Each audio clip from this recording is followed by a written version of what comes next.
நாம் தமிழர் கட்சியை தொடர்ச்சியாக விமர்சித்து வரும் தாவேகாவினர் இன்று ஒரு படி மேலே சென்று தேசிய தலைவரை கடுமையாக விமர்சித்து இருக்கின்றனர். நாம் தமிழரை விவாதத்தில் கருத்தியல் ரீதியாக எதிர்கொள்ள முடியாமல் இப்படி தேசிய தலைவரை பொது மேடையில் தரக்குறைவாக விமர்சிப்பதுதான் தாவேகாவினரின் அரசியலா என உலக தமிழர்கள் கண்டனம் தெரிவித்து வருகின்றனர்.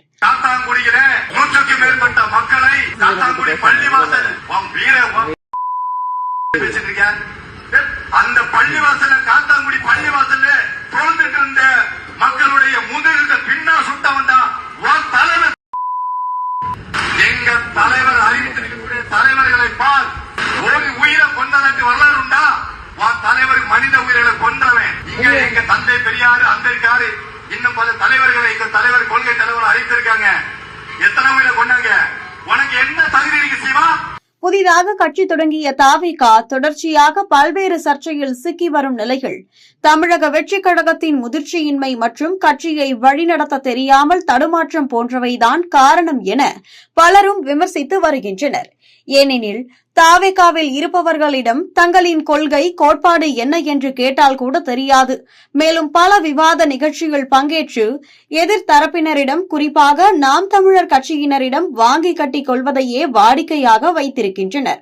அதோடு சாட்டை துரைமுருகன் பங்கேற்ற பல விவாத நிகழ்ச்சிகள் அவர் முன்வைக்கும் விமர்சனத்தை தாங்கிக் கொள்ள முடியாமல் கீழே இருந்து கூச்சலிட்டு விவாத நிகழ்ச்சியை கலவர நிகழ்ச்சியாக மாற்றுவதும் கவனிக்கத்தக்கது. இந்நிலைகள்தான் மீண்டும் தற்போது அரசியல் புரிதல் இல்லாமல் தேசிய தலைவரை தாய் போல் காத்த தலைவர் என்று விஜய் கூறியிருந்த நிலைகள் தற்போது தொண்டர்கள் அவரை கொலைகாரர் என்று விமர்சனம் செய்திருக்கின்றனர். இதுதான் தாவேகாவின் கொள்கையா?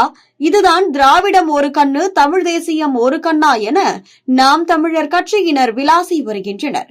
தந்தை பெரியாரை சீமான் எதிர்ப்பதால் தேசிய தலைவரை நாங்கள் எதிர்ப்போம் என தரக்குறைவாக விமர்சிப்பது தாவேகாவின் முதிர்ச்சியின்மை என்றும் பலரும் விமர்சித்து வருகின்றனர்.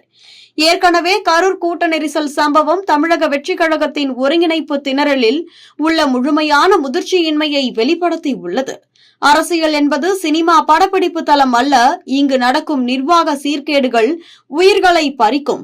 தன் சொந்த நெருக்கடியையே கையாள முடியாதவர் மாநிலத்தை ஆள்வதை பற்றி பேசுகிறார். விஜயால் ஒரு மாநாட்டையோ ஒரு கட்சியையோ அல்லது ஒரு நெருக்கடியையோ நிர்வகிக்க முடியவில்லை என்றால் 7 கோடி மக்கள் தொகை கொண்ட ஒரு மாநிலத்தின் சட்டம் ஒழுங்கு நிர்வாகம் மற்றும் மக்கள் நலனை எப்படி நிர்வகிக்க முடியும் என பலரும் கேள்வி எழுப்பி வருகின்றனர். அதோடு அரசியலுக்கு தேவை பொறுப்பு கூறல் தானே தவிர ரசிகர் கலாச்சாரம் அல்ல என்றும் தாவேகாவினருக்கு பதிலடி கொடுத்து வருகின்றனர்.